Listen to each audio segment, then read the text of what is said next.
So, and the other equipment that's on there is we updated some computers this year, and so that's what that $2,400 is, and none of it was over $5,000. So what I've been told is if it's not $5,000 or above, just put it on the cost report and don't mess with the depreciation because it's not worth it. So, and where it was only $2,400, that's what I went ahead and did with it. And then depreciation is just under that, and there are some more expensive computers that we're still depreciating out, and then there's some depreciation left on the car. So, and then like I said, the indirect service cost is the 16.2% of the salaries, and the total expenses brings it to $242,422. And when you divide all of that out, your equation brings you up with there's 4,130 units of service between all the types of case management that we do, and that gives us a projected rate of $58.70 per unit. How does that compare as far as cash flow purposes from using the monthly rate to what you're projecting here? You know what, I didn't look at that, but I did figure out what that is. Can I borrow this for a second? And it looks like Dean's maybe ahead of me there. That's 234. And I know we're around the 200,000 mark with the unit that we use now. Let's just say we were in the past we've had about a $200 rate on a per month basis per individual, and now they're making us do this 15-minute deal. Yeah, so it's 234 now. And if you take one unit per person, we have 83 people right now, and times that by 12 with what the rate is now, it comes out to 213,144. So this is actually a little bit higher. Again, this is projected, so I don't know, we could end up with more than that too. When you were, go ahead. What's DHS? What's their projected rate? I haven't heard yet. I've only heard a couple counties, and they're coming out around anywhere from 50 to 75 is the range that I've heard. But all that, of course, is variable on how many staff they have, how many clients they actually serve. Like Cherokee, for example, has 34 clients, so their units are going to be a lot lower, where the staff they pay, the salary could still end up being pretty high, which will make their unit cost pretty high. And how are they going to cash flow that? That's not going to work. What do you mean? Well, I can't see the state allowing a rate of $200 a unit when the rest of us are 58 That's bucks. just it. That's why none of us are sure that this is going to be the benefit that they think it's going to be, because it's going to be all over the board what the rates are. Because, like I said, it's all based on what it costs them to run the program versus how many units they actually need to bill for. And there could be some pretty high unit costs. With your projected units, how comfortable are you with your projected units? What I did was I did a 3-month, then timed it by 2, because that was the most factual information I had. Because of all the changes in the BRRRR reports, we only had 3 months of consistent data with the BRRRR reports that we've been using. And what I had, I felt like that was a pretty good scope of what we could expect for units. I think, if anything, we're going to end up providing more units than what I projected as opposed to fewer.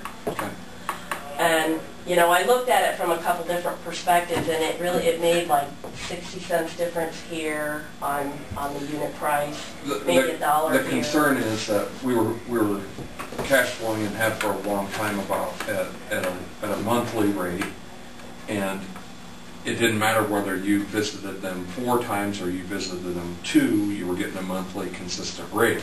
Now it is going to matter how much contact and interaction you have, and that's why I was questioning the number of units that you're putting out there.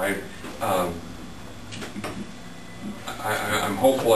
I think everyone had huge concern about the idea that you may be not having enough units to generate the revenue that you've had in the past, to have the staffing that you've had in the past. And I did look at the month individually per case manager, and they are fairly, the 3 months that I observed, they're fairly routine, because you've always got, each consumer is doing something different every month, where you might have 2 people with an annual review that month. Well, that takes a lot more time to get ready for that. A lot more time is spent with the consumer getting ready for that. So you've actually got 2 months of several units to prepare for that, including the month that they have it. And then the 3rd month it drops off. But in that 3rd month, you've got 2 other people in the same situation getting ready for their annual review, or else there's a crisis, or else there's, you know. So I did notice between the 3 case managers that over those 3 months, the units were relatively uniform. I mean, they might be between 150 difference. And then between each of the 3 case managers, and granted, Andrea is still learning the ropes. 1 year is really not a lot of time to learn all about case management by any means. Hers were a little bit lower, but she is having to focus a little more on the paperwork right now. So that's, you know, that's understandable. But otherwise, they were pretty uniform between the 3. So, and I mean, Carrie's got a smaller caseload, so by the time you consider she's got half the people, it was still.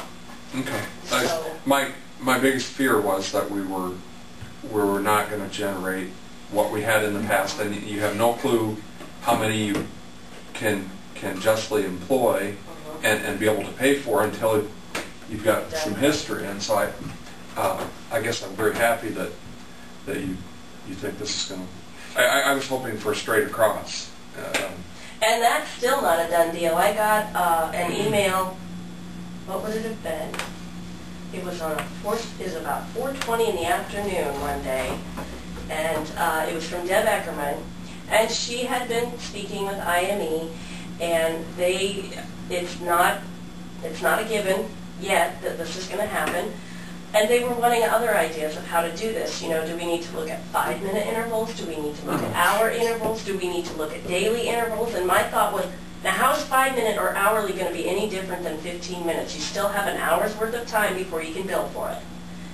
Or else you've got to be able to break that hour down some way in order to bill for it. How is a day going to be any different than a month? You could meet with someone for 5 minutes and bill for a day. That's no different than meeting with someone one time and billing a monthly unit. I think this is really unfortunate, because all it does is create more paperwork of time logging, which takes away from service time. And that was my comment back to her. And as far as the revenue and expenditure part of it, they knew what those were, because you had a monthly fee, and it didn't matter if you were there 6 times or you were there 2, and now it is going to matter. It could be, if you had a crisis situation, you could be visiting 5 times as much as you would have in the past. And in the past, you would have still gotten your 1 month revenue for that service, and that was it. And so they may be stumbling. This could end up costing them more than. And I don't know whether the federal government has finally sorted that out or what, but what is it in Kansas City? CMS, I don't want to quote those initials, but out of Kansas City that kind of governs IME. They're saying we will not accept, even though the federal government has rescinded it, they are saying we will not accept a monthly rate. You guys are going to have to figure something out in Iowa. So that's what they reported to Deb that day she sent out that email. But like I said, 5-minute, hour, how's that any different than 15 minutes? A day, how's that any different than a month? I guess it'll be interesting after you get some history to see how much contact and how much billable time as an average will be there. But this could end up really hurting them as far as expense. It may be a big mistake. Well, and that's the other thing, you know, Carrie and I have been talking a little bit about the caseloads and the time she's able to put into her quality assurance and social work. And that's the other thing, too. If down the road we were to look at another case manager, what would happen is we would split Carrie's time differently, and then we'd have another case manager at 100%. And I'm thinking it would come out about the same at the bottom line and may not affect our rate much at all. I don't know. I would have to do some figuring, but that's the way it looked to me when I was working on this cost report. And I